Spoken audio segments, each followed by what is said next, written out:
Kecha yarim tunda edi. Shamol esar, derazalardagi eski pardalar eshitilmaydigan tovush bilan titrar edi. Men yolg'iz xonada o'tirib eski kitobni o'qiyotgan edim. Birdan qattiq bir shabada eshitildi, lekin u shamoldan emas edi. Qorong'uda xonaning burchagida soya odam paydo bo'ldi. Uning ko'zlari saf olov kabi yonardi.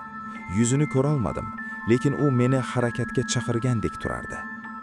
Men qo'rqib telefonga qo'l uzatdim, lekin telefondagi chiroq soya oldida o'chdi.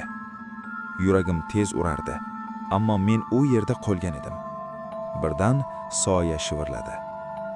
Senga yana vaqt berilmaydi.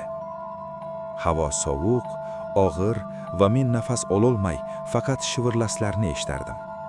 Birdan xonadagi eshik sekin. Kecha yarim tunda edi. Shamol esar, derazalardagi eski pardalar eshitilmaydigan tovush bilan titrar edi. Men yolg'iz xonada o'tirib eski kitobni o'qiyotgan edim. Birdan qattiq bir shabada eshitildi, lekin u shamoldan emas edi. Qorong'uda xonaning burchagida soya odam paydo bo'ldi. Uning ko'zlari saf olov kabi yonardi. Yuzini ko'ra olmadim, lekin u meni harakatga chaqirgandek turardi. Men qo'rqib telefonga qo'l uzatdim, lekin telefondagi chiroq soya oldida o'chdi. Yuragim tez urardi, ammo men u yerda qolgan edim. Birdan soya shivirladi. Senga yana vaqt berilmaydi.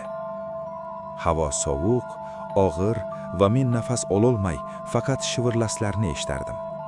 Birdan xonadagi eshik sekin